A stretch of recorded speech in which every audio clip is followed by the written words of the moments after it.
Hi guys, this is siu-yee. Welcome back to my channel. If you're new here, I make videos about physical and financial fitness for millennials. And in this particular video, I will be talking about how to budget, how I budget, and a review of my budget for this past month of June. So I just want to start off with saying that I follow Dave Ramsey's Baby Steps. So if you don't know who Dave Ramsey is, he's basically a financial freedom guru who is very hard to miss if you're looking up how to pay off debt, anything personal finance related, because what he teaches has actually helped me pay off a good amount of student loans and helped me figure out in which order I want to tackle my financial goals. So I'll link his channel below. This is obviously not sponsored. I have 17 wonderful subscribers, but I don't think anyone would be sponsoring me right now. So his financial plan is basically called the Baby Steps. There are 7 of them. The first one is have $1,000 start an emergency fund. The next one is pay off all your debt, smallest to largest. Build your 3 to 6 month emergency fund, your actual emergency fund. Put 15% of your income away for retirement into a retirement account. Step 5, I believe, is save for college for your kids. I don't have kids. Well, I have a baby boy who is a canine. I think I can skip that step for now. Yeah, so the 6th step is actually paying off your house. And the 7th step is to build your wealth and give back, which I love, absolutely. If you do go watch some of what he teaches, it will have like religion laced in there. So if you're not into that, I'm just letting you know. So in terms of budgeting, what he basically teaches is that you have to make a zero-based budget. So what is a zero-based budget? So it basically means that your incoming money for the month should equal what comes out in terms of expenses or savings. And that is such an important thing to consider when you're managing your finances, because if you're not truly accounting for all of your money and you're not telling it where to go, then it's kind of like your money is controlling you and you're not really doing anything with intention. You may think you are, and you very well might be, but I truly believe that, you know, what comes in must come out. Matter is neither created nor destroyed. So, okay, can you tell I'm a chemical engineer? And, you know, that concept just really makes sense to me. I know some people who say, yeah, like I budget, but it's like mostly in my head, like I know I pay this much in rent, like I have this amount of expenses, and then I have like a few $100 left over to spend and stuff. So yeah, if you can do that math in your head and just remember it all the time as you're spending, good for you. But I personally am a very visual person. So if I don't see something written down, I'm not going to react to it, I guess. And I'm very math oriented, so if I see the numbers on a screen, you know, I'm gonna try my best to optimize that. And in terms of your money, like you want to do what's best for you, right? So in order to hit your financial goals, you have to do things with intention and you have to do things with your goal in mind. Personally, my end goal is to be debt-free, be financially stable, save up enough for retirement, and have the financial ability to give back. So I just listed a bunch of goals that I have. And one of the main things that Dave Ramsey and his team stress is that you won't really be successful if you're doing a bunch of things at once. And that's why they're called baby steps, because you're gonna be doing one thing at a time. And I have already completed the $1,000 emergency fund. That's all that I have in my savings right now. So that's also why I'm kind of comfortable showing you my income, because your girl is broke. It's gonna come in and it's gonna come out, okay? Like, let's be real. Yeah, because if you're running around doing all of these different things, you're really not gonna make progress on any one thing. So I have my emergency fund. I've been paying off debt for the past 2 years. I was doing Dave-ish for a while, and I was I went from like a 3% Roth 401k contribution to like 0.1% because I didn't feel like I wanted to commit to the 0% yet. But once the pandemic hit, I kind of just buckled down and was like, all right, we're We're not contributing, we're doing one thing at a time, and that is to pay off debt as fast as possible. So that's what I'm doing right now, paying off my debt. I am not contributing to any retirement accounts. I am not building up my savings. Well, I'm building up savings for a car that I have to pay off at the end of my lease. So that to me is like kind of like debt in my head. So we'll go through it a little bit more in detail together. That's kind of the approach that I'm taking towards my financial goals. Again, if you want to look at Dave Ramsey's plan, I suggest that you do, because I've gained a lot from it the past 2 years. I am fully doing Dave's plan now. Just keep that in mind as I'm doing this budget. If you have any questions at the end of the video, please leave them below in the comments. All right, so let's get started. All right, so now we are in my June EveryDollar budget screen. First impression when you see this is probably, wow, she has so many streams of income. Well, it may seem that way, but let's break it down. So what you see first is my paycheck, and this $2,070 amount is actually based on my pay prior to my second year anniversary date at work. This does not include, as I said, this doesn't include any retirement contributions. It includes my health insurance and my dental though. This is basically just my take-home pay after paying for my health insurance and my dental insurance. Federal tax, state tax, I think local tax as well is taken out, but nothing is taken out for my 401k because I'm not contributing. This represents the pay raise that I got a little less than halfway through the past 2 weeks, because my anniversary date at work actually fell within a pay period, not necessarily at the start, not at the end. So that amount is likely to go up by maybe $30 next time. So this is my main income stream. That's what I rely on to pay bills, pay off debt, and that's pretty much it. So the next row is actually a tuition reimbursement. If you check out my first video on my channel, Physical and Financial Fitness, you'll find out that I'm actually working on my master's program, and my company thankfully offers that benefit. It is an engineering degree, so it is fully reimbursed depending on the grade I get. I got an A in that class. So they reimburse it after I take the class. So the first class that I took, I had to pay out of pocket, get my grade, and then they reimbursed me. They reimbursed me for that class 100%, which is awesome, and that's why that amount is there. The next row is a bonus. So I never get bonuses, that's not a usual thing. Due to the fact that I was an active worker at my company during the pandemic, the company was very generous to give all the workers a $500 bonus, as well as a $1,500 contribution to everyone's 401k's accounts as long as they were participating. So that $500 bonus after taxes became $331, which, by the way, I'm not mad about. I saw it in my checking account the day after my direct deposit usually hits for my second paycheck, and I was like, that's weird.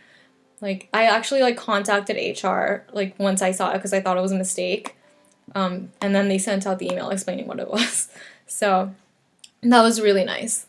The next thing is, I haven't gotten reimbursed yet for this, but yesterday I went to a customer site and we get a mileage reimbursement, and that's how much that amount should be. I do have to fill out an expense form first though. So I am a freelance ghostwriter on Upwork, which is a community for freelancers and people who want to hire freelancers. I write articles and I get paid $40 for every 1,000 words, which is not too much, but it's something that helps me, hone my writing skills, and I don't really have to leave my house to work. So, not that a lot of people are doing that right now, but I like that it's something that I can kind of fall back on, and I have a lot of flexibility in terms of when I can turn the articles in, which is really nice. Okay, the last row is cash, which is something that basically my dad, like every time I visit, he thinks it's so nice that I go visit that he gives me cash for tolls every time I go, which is really sweet, but I mean, he won't take no for an answer when I say I don't need the cash, that he can save his money, but every time I go, like, he gives me like $20 or $40 for that. So I kind of just accumulate it until I have something worthwhile to spend it on, because I don't feel like depositing it in the bank, because I can just pay for gas with it, and it's just good to have cash on hand. The next thing is giving. Usually, okay, I'm such a bad person. Okay, so I'm not gonna lie, like, usually this is completely at zero. However, you know, sometime this month a friend was collecting funds for her cat who had gotten sick, and so I contributed to that so that her cat could get the treatment it needed. I think she was successful in collecting all the funds, so that's awesome. But that's kind of why I'm also doing this. So I don't really tithe because I just want to get my debt done as fast as possible, and especially in lieu of current events, I want to be in a good financial position so that I can donate at least 10% of my income to organizations that I believe in. The next thing is emergency fund. I have $1,000 there. 401k, that was my starting balance before the $1,500. So you'll see that updated in my July budget. So this is what I meant by I am technically saving, but in my head it's like paying off a debt. I have a car lease that ends in May of 2021, but I need to have enough money by the end of that lease to buy that car, because I do like that car, and since I'm going to start commuting an hour and a half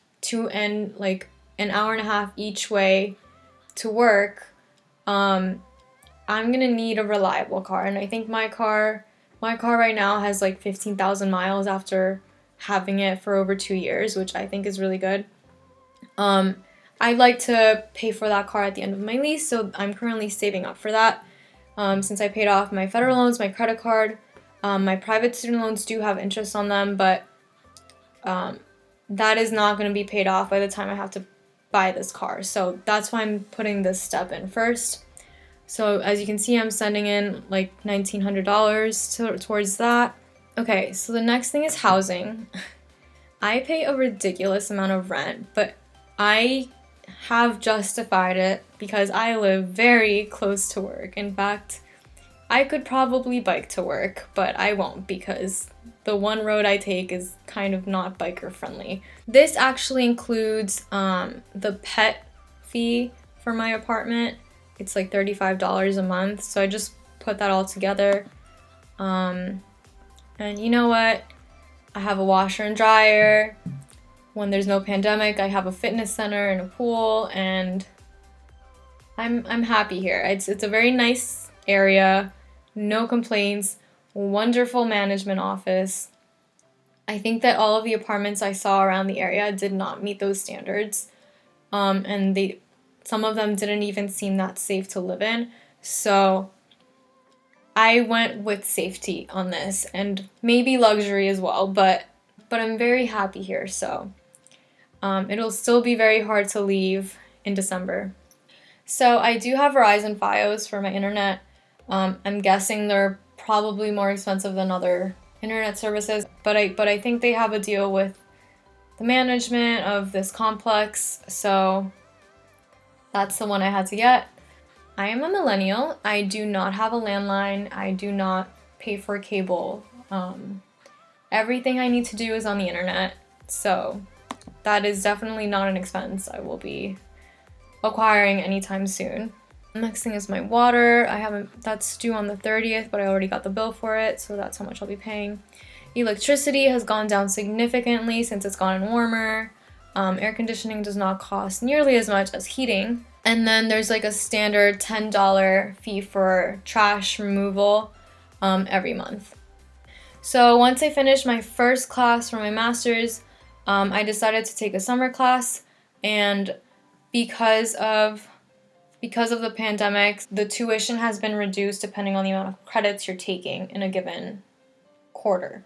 So that's why this number does not match up to the tuition reimbursement that I got from my first class. It's not that this class is cheaper than the other. It's just that there was a credit. In fact, I think it's a scholarship that they gave us. This month I paid for $36 of cash. These are all my transactions. This $14 was from today so that actually included, wow, that's insane. The mileage reimbursement from my company is so good. This is literally how much I spent $14 on gas for that trip. And you saw how much the reimbursement amount is. Amazing. So, once we get to the food category, you might be surprised because I just uploaded a video about a $100 grocery haul and it's not listed next to groceries. So, I can explain. I have been giving fruitful financial advice to my parents, and so as a thank you, they paid for those groceries in that haul, which is awesome. So technically I still haven't spent any money on groceries since March, but I'm very happy that my services were adequate. Personal. Okay, please don't judge me. I have not bought workout clothes since the last Gymshark summer sale, and so when I saw this sale was happening, I had to make room in the budget. I had to. I'm sorry. Like, I literally have been so frugal. I haven't bought any new clothes except when I went on my last vacation until I'm debt-free back in February. I spent some money on clothes there in Europe, but that's because it was Europe. And it was still within my Europe trip budget, so I am not mad at myself about that. However, I haven't gotten workout clothes in a while, and I've been eyeing these sets. So I will say the sets I bought were not part of the sale, but I did use a student discount, so I saved some money, okay? Don't judge me. I really wanted these sets, okay? You know, I also justified it because I got a bonus that was such a surprise to me. Okay, I digress. Pet care cash. Percy has a vet appointment on Monday, and he's due for like 2 shots, I think, maybe more, I don't know. But I also want them to cut his nails because there are very few grooming places open now, and if they are open, they're like super backed up for old appointments. And if he needs anything else during that appointment, I'm just providing a cushion. So that's why this amount may seem excessive. But the flat fee for the vet visit is like $45. So I'm hoping it doesn't go beyond that. If it does, I'll just adjust the amount I'm contributing for my car. So I got Percy some treats and the ring light, your tripod thing that you're watching me on because I needed better lighting. Okay.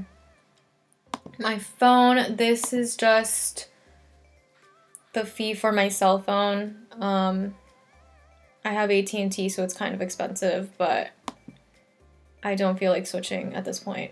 Netflix, I share it with my parents, and we used to have like the one that you could watch 4 screens at a time.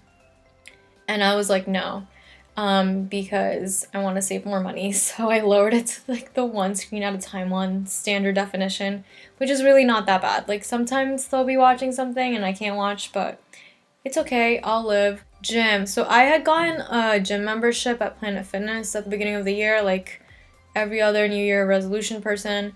And I actually went. I was going like exactly when I said I would go.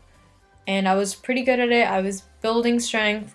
And then it closed because of the pandemic. And since I've been working out at home for the past 3 months, basically, I've decided that I'm completely fine working out at home. So I don't want to risk myself. I don't want to risk the people around me. by working on my fitness when I can just do it from the safety of my own apartment. I did pay extra like the month before it happened, so, and then I didn't get to go to the gym, so there might be a refund in the future from that. But right now I'm gonna try to cancel the gym once it does open up. So this Apple Care charge is from when I got my phone, and that's the one thing I put on a payment plan for some reason when I could have just paid it off. But that's going to be a monthly charge up until January or February of next year, I think, maybe less. Geico is my car insurance. It's at 0 right now because I usually pay off my premium at the beginning because I just like to pay off my premium in full so that I don't get charged a bunch of service fees. So I'll actually pay it in full next month when it renews. Okay, so this is my car payment on my lease. That's including Pennsylvania taxes that I had to pay once I switched over the registration when I moved, which is kind of annoying because we had already paid taxes on the previous state. Whatever. This is Ernest, who is my current private student loan servicer. I actually recently applied to do another refinance and I got approved. I saw today that my funds were dispersed to Ernest already, so this account has like a negative $1,000 something balance that will be transferred to the new servicer, which is Education Loan Finance. So I'll let you know how that goes because I don't think the account is fully set up yet, but I went from like a 5.22% interest rate to a 4.55% interest rate and a lower payment only because in Earnest I had a 13-year loan term and then this new one is a 15-year loan term, which does not affect me at all because I plan on paying off my debt in 2 years. You can see the percentages here on EveryDollar, which is really nice. I know Dave Ramsey has a certain template where he recommends what these percentages should be, even if you don't have any debt. So I would suggest taking a look at that if you're interested, just to compare how much you're spending and how much you probably should be spending or allocating. That brings me to this spreadsheet that I basically live by next to my budget, but it helps me predict when I'm going to reach these financial goals that I've set for myself. Credit Karma, I know, has a debt repayment calculator that will tell you in how many years you're going to pay off your debt given the payment amount, which I think is really cool. And I actually used that for a while until I realized that it didn't really give me the depth of knowledge that I wanted, because it's very unlikely that your payment is going to be exactly the same every single month, especially if that's your only debt and you're going to try to contribute as much as you can. But as a result, I decided to make my own spreadsheet because I know how to calculate interest. There are some rows hidden because it's just the loans and the credit cards that I've already paid off, so it's kind of irrelevant now. So let me just show you what this is. So I list what month it is, the initial balance for that month. So every month I go to that account and put in the balance that there is, the interest accrued. This is actually the interest on my savings account, which is 1.1% APY. The payment I plan to make for that month, and the ending balance once I make that payment. So pretty much all of these sections are like that. My car lease doesn't technically have interest except for the fact that it completely depreciates in value once you buy it. So just keep that in mind before you ever decide to get one. Don't. I have like a little over $3,300 left to pay on my lease. And if you follow the baby steps, you want to list your debts smallest to largest. So technically I should be just paying it off, but since there's no interest, it just doesn't make sense to me to just give Nissan all this money now when it's not due until May with no interest. So my plan is to actually save up the money that I'm going to use to just pay off my car and just do minimum payments on my lease for now. And once I save money for that car, which with taxes I predict I will need $12,767. That's a variable, I don't know. but I'll have some cash to cover any differences.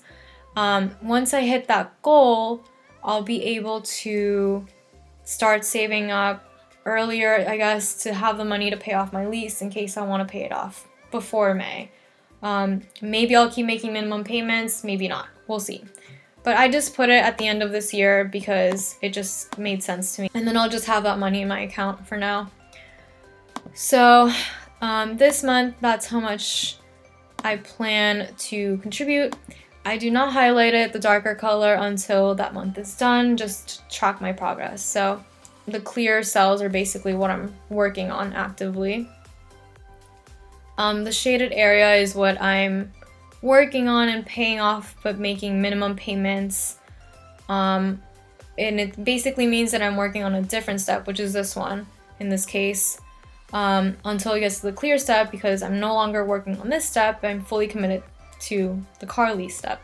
The way that I'm actually predicting these payments is the fact that so EveryDollar lets you make a bunch of budgets, and that's what I do. Like, I may have it done for like the next year and a half already. Like, I literally have budget templates already done, which can easily change, but I try my best to stick to them or try to contribute more than I have in that budget. So yeah, that's how I predict it. Right now, the payment values I'm using are based on that $2,135 paycheck. I don't include any income from Upwork. I don't include any reimbursements, any bonuses that I don't really normally get besides the one I just got. And I don't include any cash that I would get. I strictly base these payments off of the 2 paychecks I get a month and maybe the 3rd paycheck, depending on whether it's a 3 paycheck month or not. So in this case, that'll be July, so that's why that payment amount is larger than the rest. So once I do see my next paycheck that has the full raise amount, I'm going to adjust this, and hopefully I'll have to contribute less in November towards my savings, and I can contribute it towards my lease, making my December payment less for this, increasing my December payment for my student loans that month. So up here I just put the minimum payment just to remember what it is. So these are actually 4 different loans, one for every year, about $20,000 each.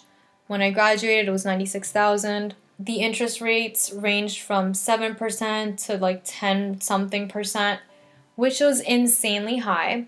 And the minimum payment would have been like over $1,000. And when I realized that, I didn't really know I wasn't really into the groove of budgeting yet, so I felt like maybe I couldn't make that payment. So I quickly decided that I had to consolidate that. And that's what I did before my grace period was over. Once I did that, my minimum payment became $810 a month, and I just consolidated with the same bank that I already had the loans with. I just left it there, and I continued making minimum payments while I was paying my federal student loans until June.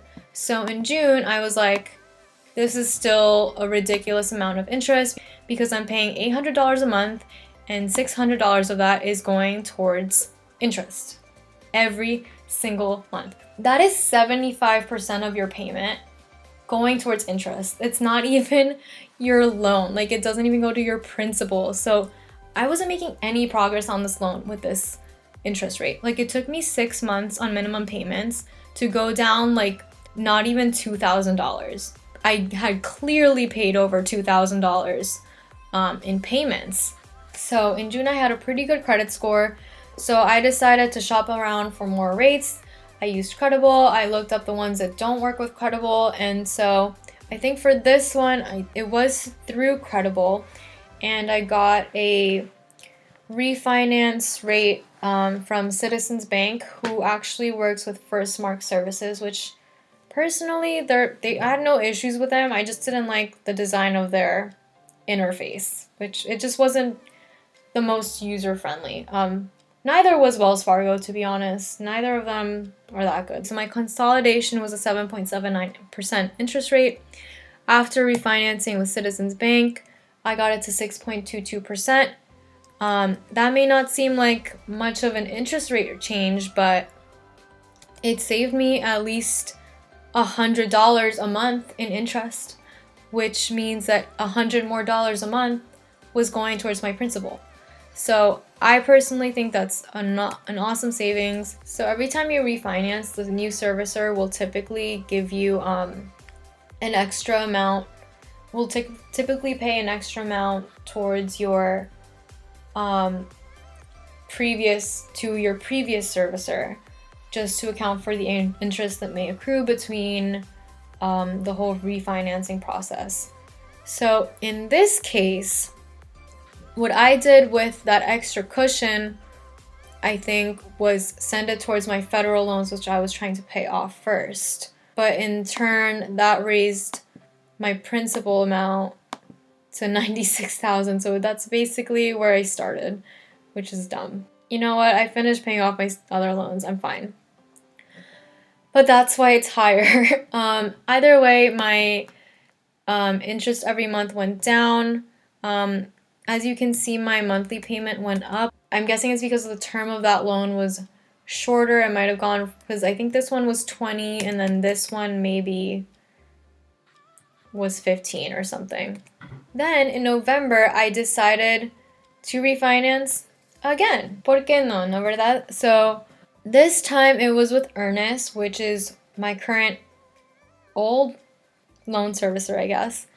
They gave me a 5.22% rate, which is awesome. Okay. Earnest is great. I highly recommend them as a servicer. In this case, you can see my payment is much higher than the minimum. So I actually used the cushion that they gave me to pay towards the principal. And as you can see, I've had Earnest for a while. However, pretty much every few months, I check my interest rates. I have not found any worthwhile interest rates for me to refinance my loans up until now. So this month I found that Education Loan Finance, which I think is a relatively new servicer, would offer me a 4.55% interest rate. So right now that I'm in kind of the transition process, I'm kind of estimating that it's actually going to be 4.7 for this month, because interest generates on two accounts at the same time, and if some things don't align, like sometimes you pay a few more dollars in interest that month. For this refinance, again, I am not going to contribute that extra cushion money that I might get in a check by mail towards my car. I'm going to just send it back towards those loans, because I know that those loans have a high interest rate. And in that sense, I'm saving more money. So now my minimum payment is going to be $707. Compared to the $823. So I am going to make minimum payments.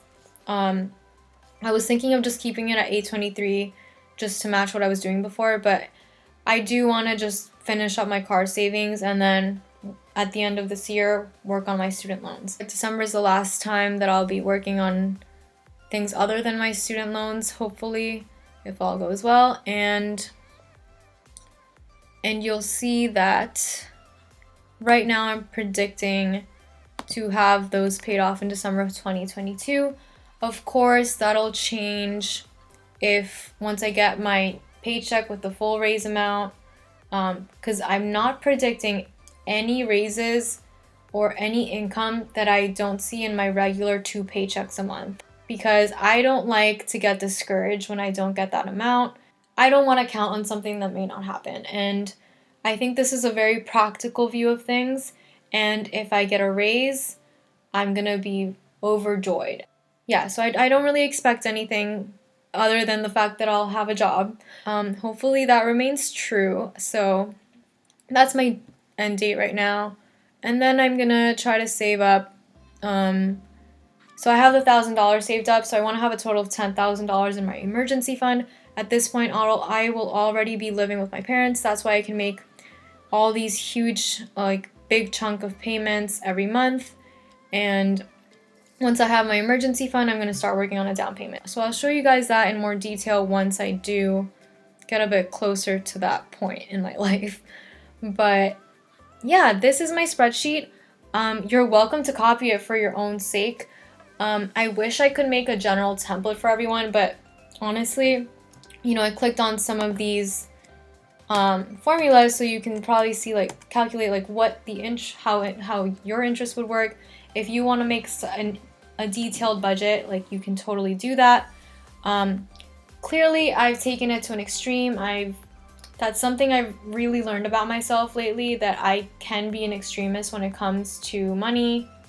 And I think it's just because there are numbers involved, and I like numbers. So this might be too much for you. It might actually make people anxious. So if you don't want to do this, you do you. Make what makes you feel good. I am very future oriented, which could be a good and a bad thing. But I just like seeing where my money is going, and I really like seeing that if I can put a little more towards my goal this month, I'll be done a little earlier later on. So it's really nice to see the domino effect of the choices that you're making now and how that'll affect your future. Some people wouldn't like that, but I personally like it because it helps me hold myself a little more accountable for the actions that I take with my money, and it motivates me a little more. So feel free to do something similar. If you want any more details about this spreadsheet or how to budget, just leave me a comment below and let me know what you think. I have looked at my budget hundreds of times, so maybe I'm desensitized to some of these numbers. If you find something that's a little strange or something that I could probably adjust, just let me know in the comments. But if you want to wait, I'm going to do a July budget when July starts, probably on the 2nd, because that's when I'll actually get my paycheck that has the full amount. So then I can actually structure it a little bit more accurately. But I want to make this a series, monthly budgets, so you can see how I'm doing. And maybe knowing that people are looking at what I'm spending, maybe I'll stop spending money on stupid things. So yeah, thank you so much for watching. I love hearing what you have to say about my videos. Hit the subscribe button if you want to see more. I'm going to keep doing monthly budget videos. Tell me what you like about them. Tell me how I can improve. Tell me if I'm a little crazy for doing some of these things, or if you need help with something, because that's really my goal for this channel, is to help people who are in similar situations navigate their personal finances. Because I truly believe financial literacy is one of the most important things that you can have. If you don't have a specific comment related to how I'm managing my finances, let me know what your financial goals are in the comments below, because I'd love to hear them. And if anything, maybe I'll find some inspiration, because I'm still learning, I'm still growing, and I'm glad that you're following me on this journey, because I really value all of my viewers. All right, so thank you for watching. Please like, comment, and subscribe.